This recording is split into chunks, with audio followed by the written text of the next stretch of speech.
I got an inquiry from a family whose dog recently attacked their sibling dog. They said that in the past, this dog had exhibited some signs of aggression, like maybe a snarl or growl here and there, but this was a full-blown attack.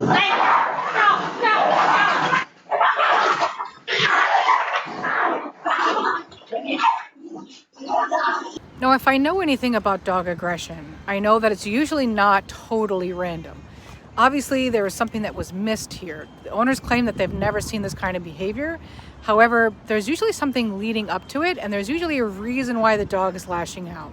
So I talked to them over the phone a little bit, just kind of getting a feel for the family and the dog and all that stuff. And so one thing that they mentioned is that the whole family is down to get involved in the training. So that got me super stoked, because that really means the world when the whole family is involved. That makes me think that this training is really going to work for this dog. So if your dog has been exhibiting some signs of aggression, you're not really sure where it's coming from or what to do about it, you might want to stay tuned, because this case is a good one.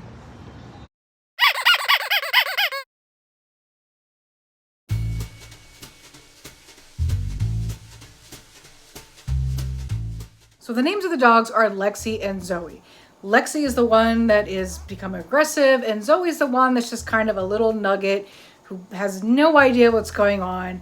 I met them both, and Zoe just is sort of sniffing around, oblivious to the world. And Lexi, on the other hand, was fixating, focused, just super focused on whatever Zoe was doing. So that was super concerning. However, I met with Lexi first. I asked them to put Zoe up so that I can really just concentrate on Lexi. What I discovered was that Lexi was actually pretty timid, wouldn't really come near me. She wouldn't take treats from my hand, and she was very, very nervous around me. So she was lacking confidence. So I got to spend some time with the family and really got to know Lexi. Lexi over time did warm up to me, but she was still a little nervous around me.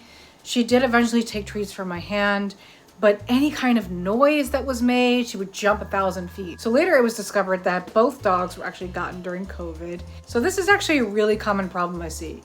Dogs that were got during COVID have no confidence at all. And this is not the owner's fault, because the whole world was shut down for 4.5 years, right? There was not a whole lot of ways that you can socialize your dog. So this answered a lot of my questions, which the first one was, why is this dog not confident? Sometimes dogs are just a little bit shy, but this was a little bit different because she just really wouldn't come up to me and not taking treats from me, especially if it was a treat that she was excited for. There's a lot we can do to build up a dog's confidence.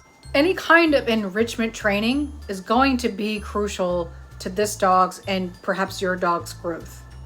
I also recommend getting your dog out a little bit. Take them to the local cafe or take them to Home Depot. Take them on a small walk around the neighborhood. Greet some of your neighbors. The more that they get out, the more likely they are to build up their confidence.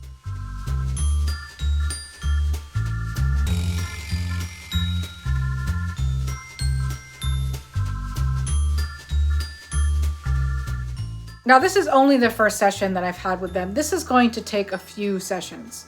And it's actually going to take a while for this dog to grow. So during this first session, I really just wanted to concentrate on the go to your place cue.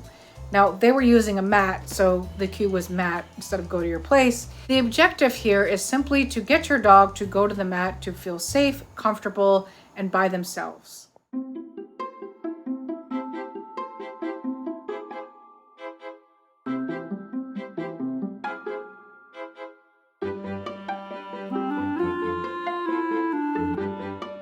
Think of the mat as a security blanket for dogs. When they go to this place, they are safe, they are comfortable, and they're able to be on their own.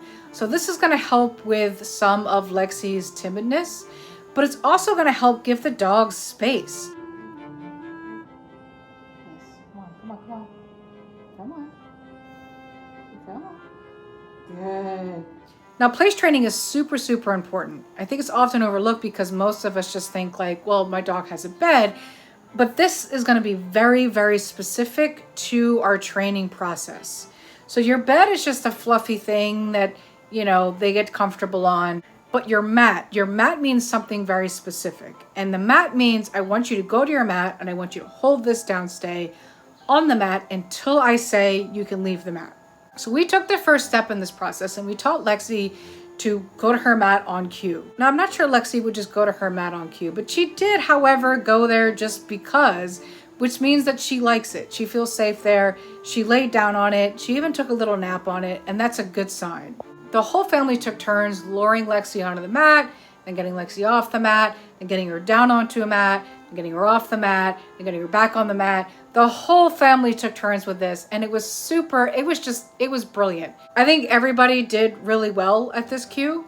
If the whole family is involved, this training is going to go pretty smoothly, and I will start to see results. If you're watching this and you're dealing with a dog who recently developed some aggression issues, I hope that this video has helped, but I encourage you to stay tuned because we are going to see how this unravels and how well Lexi overcomes some of her aggression issues.